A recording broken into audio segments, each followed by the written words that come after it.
Okay, so I'm calling these healthy burgers, mainly because they don't have any beef in. That's the only real reason they're healthy in inverted commas.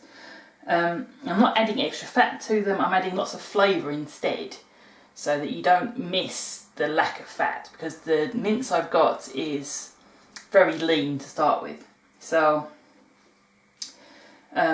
for these burgers, particularly because my meat has been frozen and defrosted, it's kind of released quite a bit of liquid, so it's going to be quite a wet mince.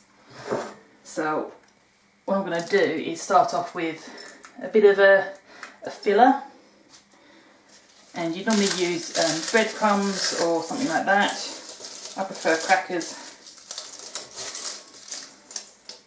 and because I'm using very lean mince, I've got 6 matte sauce crackers. You can use any cracker you like. Just crunch them into nice smallish pieces. If you're particularly worried about them, you can stick them in a blender or something and really kind of whiz them up, but I've never had a problem with them being too big.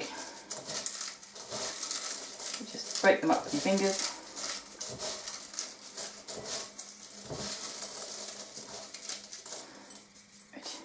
I prefer crackers like this because they have more crunch to them, so that when you come across a largish bit, it's more interesting in the mouth. It's not just one texture.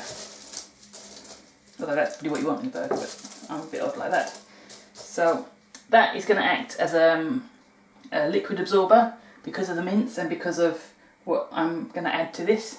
So here I have 2 small carrots and 2 small courgettes that I've grated and squeezed and then stuck between kitchen paper to get rid of as much liquid as possible. It's still going to release a lot of liquid, but that should hopefully reduce the amount they're going to release. And then I've got my spices here. So you pick the spices you want. I've gone for some that will match the different types of meat I've got.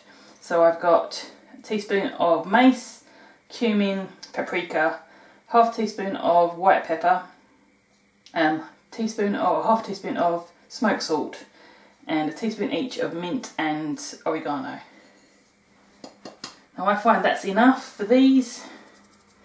If you want a bit more punch to them, then punch away. And although I said I'm not adding liquid, I do want a wee slug of balsamic vinegar. It kind of adds some sweetness and some richness and a bit of tang. So that's about maybe a teaspoon's worth. So I'm going to mix these together, because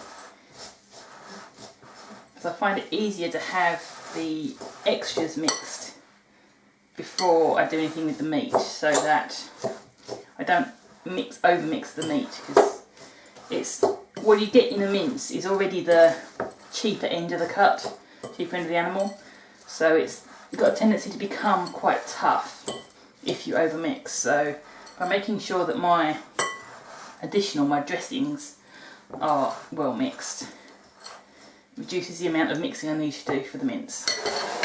So I'm going to trade up to a bigger bowl and show you what mince I've got. So I've got 500 grams, about a pound each, of turkey and pork, both very lean. I'm going to start with a bit of flavour mix.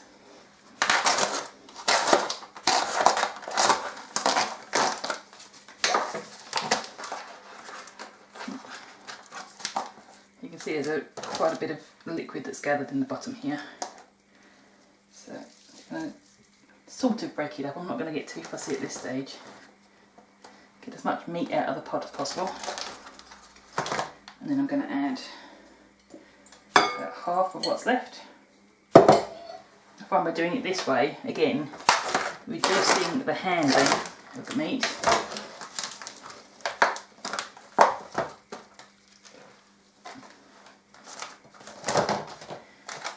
So I know I'm combining matzo crackers with pork, and someone's poor Jewish grandmother is rolling in their grave, but it works and I like it. So you should have gone for a bigger bowl, but this is the biggest one I have available to me at the moment. Now you can't make these without being messy. You're going to get messy, you're going to get it on your hands. Should have worn an apron, but never mind.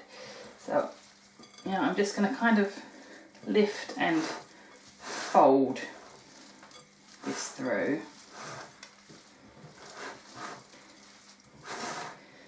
And here's where I'm thinking whether or not I need to add an egg. Now, sometimes you do, sometimes you don't. It depends how well this comes together. Escaping. So I'm just going to give it a fairly gentle mix. I'm not really going to mash this too much. I want everything to be evenly combined.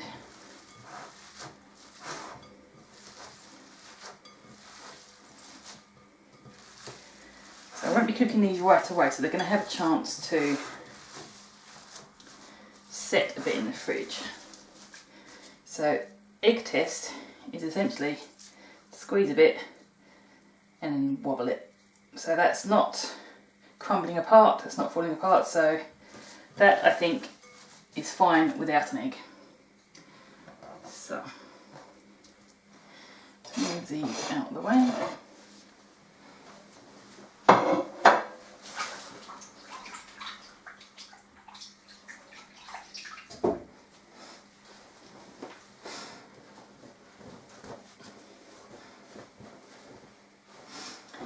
So,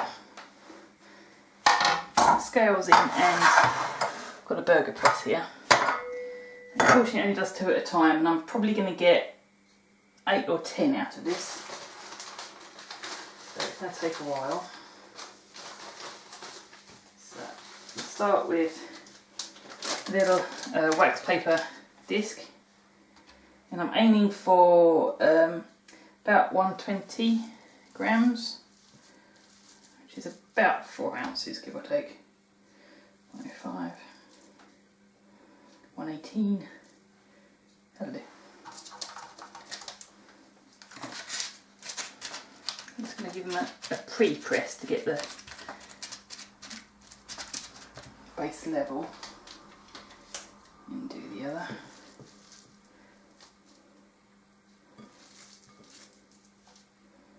Now this is a good job for smallish children, particularly if they're doing weighing and measuring in school. Nice and messy, and they can get involved in their own food and see what's there, and make sure that you're not trying to poison them with anything too healthy.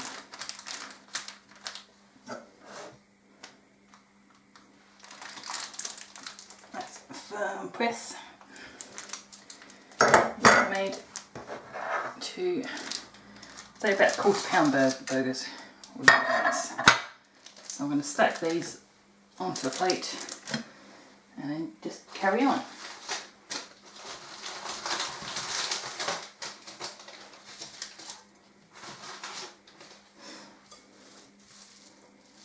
It's really, really simple, really tasty, and quite moderately healthy.